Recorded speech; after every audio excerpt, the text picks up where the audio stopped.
Thank you very much, Maria, and thank you, Joe. This has been an eye-opener, I think, for all of us, this amount of information that we simply didn't have before. We've run over time with the presentations, but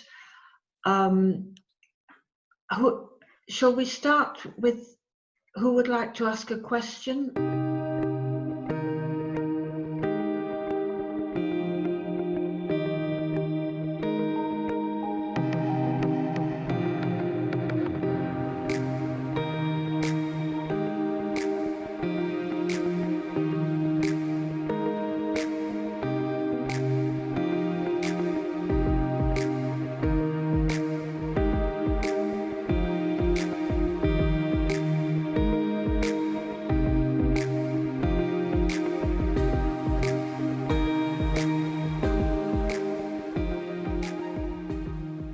So we've been talking about proportionality in Parliament, so seats in Parliament match votes. I think, Colin, you were suggesting proportionality actually in government, in the executive. There are one or two countries which do something like that, but it's very unusual. So Switzerland has a sort of executive which is kind of like a power sharing arrangement, and of course in Northern Ireland they have a power sharing arrangement. We're not really advocating that. It's quite an unusual one, and I'm not familiar with the reading you mentioned on it, but I would be really interested to see it. But we're very much advocating proportionality in Parliament. In terms of how we get electoral reform, I mean, yeah, that is a major sort of factor in all discussions about the politics of electoral reform, the sort of incentive that parties feel they have once they get in with a majority to keep the system as it was. But I think really it is just a perceived incentive. I don't think it helps Labour to win a majority and keep the system as it has. I think if we could have used any of our previous majorities to change the system to a proportional one, we would be in a much better place, and the UK would be in a much better place than it is today. And I think that goes for any future majority we can hope to win as well. And it's probably worth mentioning at the same time, I think that the way we actually choose a system should be through the widest and most public deliberative process possible. Maybe a citizen assembly, maybe a constitutional convention, and I think we should get on with those things from opposition and choose a system that way. But that's both so we come to the right choice and choose the best system, but also because by involving the public in that kind of really big consultation and really big discussion, you're much more likely to come to a conclusion that people actually get enthusiastic about and kind of call for politicians to implement, and so we're much more likely to end up making the change via that route. And AV plus, AV for mixed member or additional member systems. That's not actually used anywhere, but it was a proposal put forward by the last Labour Commission that looked at electoral reform. So the Jenkins Commission recommended what they called AV+, and that is just basically the system they have in Germany or Scotland, something like that, but with AV for the constituency MPs. And you could do any number of variations of it, but that's basically what it is. Maria, do you want to? Yeah, just a couple of things. In terms of the question about how we get it, I think there have been, even New Zealand that ditched first past the post, it took them a few goes to do it. But the way that we're campaigning, we are very clear that what we are not campaigning for an incoming Labour government to have a referendum, for example. We're not campaigning for Labour to get in and then make its mind up. What we're campaigning for is for the Labour Party to make a commitment now so that it will be standing in the next election on a manifesto including proportional representation, and which makes it more likely. It doesn't make it definite, but we have that very much in mind in our campaigning. There was a question about compulsory voting as well. And actually that's something people I don't know if you get this, Joe, but when we talk at constituency meetings, there'll usually be one person who doesn't much like the idea of proportional representation and say, well, what we need to get a Labour government, we need compulsory voting, because that would get all these sort of silent voters, all the people that don't bother registering or voting, that would get them to turn out. And what I always say is, how can you possibly, in ethical terms, how can you possibly make it compulsory to vote in a system where the majority of people's votes don't count at all? How can you justify, and it's something that we may consider if we end up with a voting system where all votes do count, then I think actually, voting in an election every now and again, having to vote in an election is a small price to pay for living in a kind of civilized democracy. But you absolutely can't have compulsory voting while you've got first past the post. And finally, I will just come back to this sort of proportional cabinets thing. There's a lot of variation here in the way that different countries set up their executives. And it's not unknown for countries that have, governments made up of more than one party to have some seats in the cabinet taken, so for example, if Labour was in coalition with the Lib Dems and Greens, we might give the environment portfolio to a Green Party member or something. And typically that is a kind of quid pro quo, and that it's not unusual for that to be done. But again, I think this is a sort of interesting thing, because actually we are grown-ups, and you referred to this, Joe, that, politics as it is at the moment means that it's not possible for politicians to publicly express an opinion of any other party or the policies of any other party with anything other than complete contempt. Whereas actually, in the UK, there are a number of parties with policy platforms not that different to that of the Labour Party, and the grown-up thing to do, instead of pretending that everybody is all as bad as each other apart from us, the grown-up thing to do is to say, well, actually, we can work together. We can be in a sort of grown-up coalition together where most of the time we want and we're working for the same thing. And if this means sharing power and sharing some seats in the cabinet and having a grown-up conversation, then, why on earth can we not do that? Of course we can.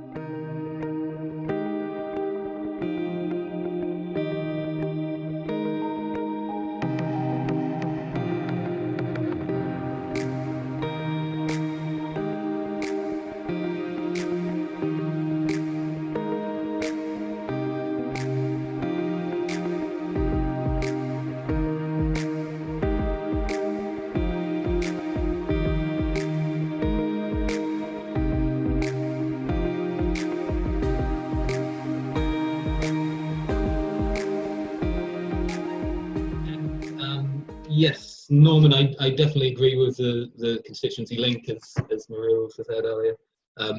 I do think it's interesting that some countries with PR systems with no constituency link kind of counteract the effect you were talking about by just having like really powerful local governments. Of course, in the UK, we don't have that, so it's difficult for people to imagine. And I don't think we should cloud the issue. It would be very sensible to adopt a system which does keep a good constituency link in the UK, and I think that's what we should. But it does also tie into the wider issues, because yes, I think it would be great to have a constitutional convention looking at sort of much wider democratic improvements. Like, PR is kind of the end point of certainly Make Votes Matters campaign, but it's not the end point of democracy. It's kind of entry level in a sense, and I think there's many exciting areas we could look at well beyond that. In terms of, Matt, it's really good to hear from someone who was involved in the New Zealand campaign, and both talking to you and others on this call, one of the things I'd be really interested in doing, if people are keen to, is really following this up by actually getting some sort of case studies of people's experiences as Labour members in different countries. If any of you would be interested in doing that, then I'd be really keen to be in touch, because I think people have such a sort of wealth of experience that many people in the Labour Party won't have, and it would be really good to share that.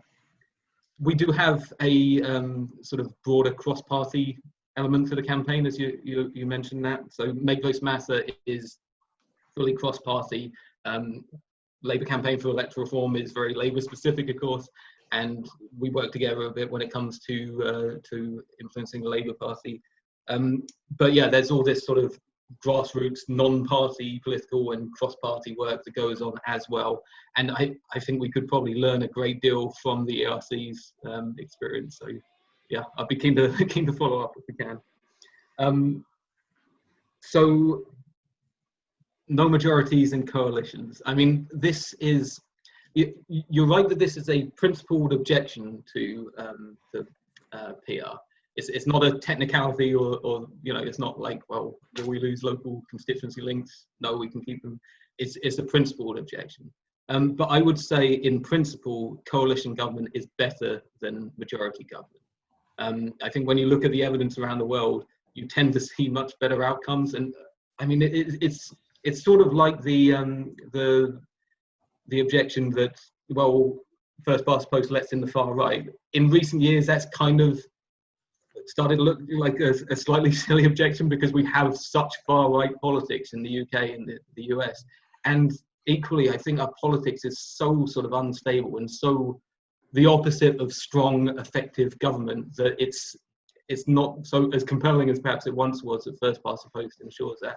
And I do understand the point you're making about sort of there being a centrist party who always has to work with, but that's not really the case in many places with PR. So Scandinavian countries tend to have, rather than a left wing, a right wing and a centre party, they tend to have a sort of left leaning bloc and a right leaning bloc, and the elections traditionally would sort of establish which bloc is more powerful and how powerful the parties are within the bloc. So that's quite a viable alternative. You'd also get systems with centrists, but I don't think we would end up with a system in which we just have three parties and the Lib Dems always get to call the shots. Like that's generally not how proportional democracies develop over time. So I don't think that's something we have to worry about. And just very final point, George. I mean, one of the strengths of or the advantages we have is that support for PR really goes right across the spectrum of the Labour Party. Everyone from John McDonnell and Clive Lewis to Stephen Kinnock, and people on opposite ends of the spectrum are very much in favour. It's a double-edged sword because also people on opposite ends of the spectrum are opposed.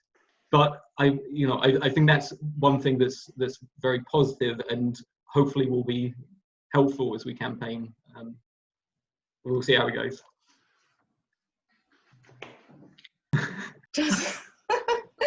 So one thing that I'm quite interested in doing, and this is in response to Charles's point, is that people do sometimes talk about unstable, oh, well, such a country, didn't have a government for months or years. And now it's very clear that, the majority of countries in the world actually use systems of proportional representation. And actually they cobble together a coalition, within days of the election. It's usually quite easy. But there are isolated cases, and they are very few in number, but you hear about them. You hear about Spain not having having sort of 3 elections in, 18 months or something. But I don't have the figures to hand, and I would really actually quite like to collate these because I think that, it would be quite powerful.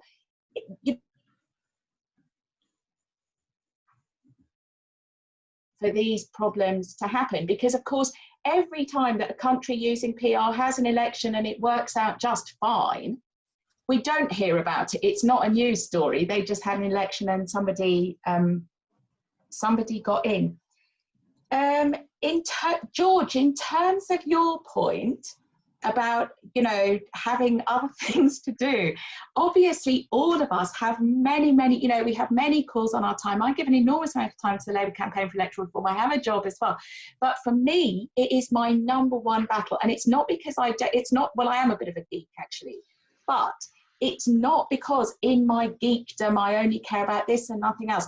For me, I see a decent electoral system and a decent politics as underpinning and being absolutely crucial to everything else that we do. Because while you have a system that sort of flip-flops, you know, Labour will get in sometimes, we will have an overall majority sometimes, but anything Labour can do, you know, the last Labour government made huge strides in reducing child poverty, for example, and really in equalising society. That's all gone now. You know, the Conservatives can do what they like. They're dismantling the NHS, which has been there, you know, since 1945. There's going to be no NHS left. And so for me, it goes underneath sort of absolutely everything else. Now I can't remember who made this point about MPs and, you know, and open, I think it was you as well, actually, this thing about open selections and MPs. And I think there is something quite interesting that, you know, Labour MPs are selected by the Labour Party. They're selected by people like us. And yet, you know, certainly we've got a situation now where over 3/4 of Labour Party members are in favour of proportional representation. And yet 3/4 of Labour Party MPs are not. Now, for some of them, it's because they've been there forever, you know, but there is a difference between Labour MPs and Labour members. And I would love, again, this is another kind of research project. It's really interesting to know, well, why does that happen? Why, you know, why are they so opposed to, why are so many Labour MPs opposed to open selection, for example, and to proportional representation? So I don't really have any answers, but I think it does raise a really interesting question. Yes, the question of how coalitions work, I think, is interesting, because they must obviously work completely differently where they are a familiar part of the landscape and where they are routine, from the way they do in the UK, where they are adversarial parties trying to make a compromise. Okay, well, thank you very much, Joe and Maria. You've packed a great deal into this meeting and given us a great deal to think about. Can I just make a last appeal that if you haven't yet signed up, then please do, and we'd very much like to follow up with many of you to find out about your sort of personal experiences in different systems. So.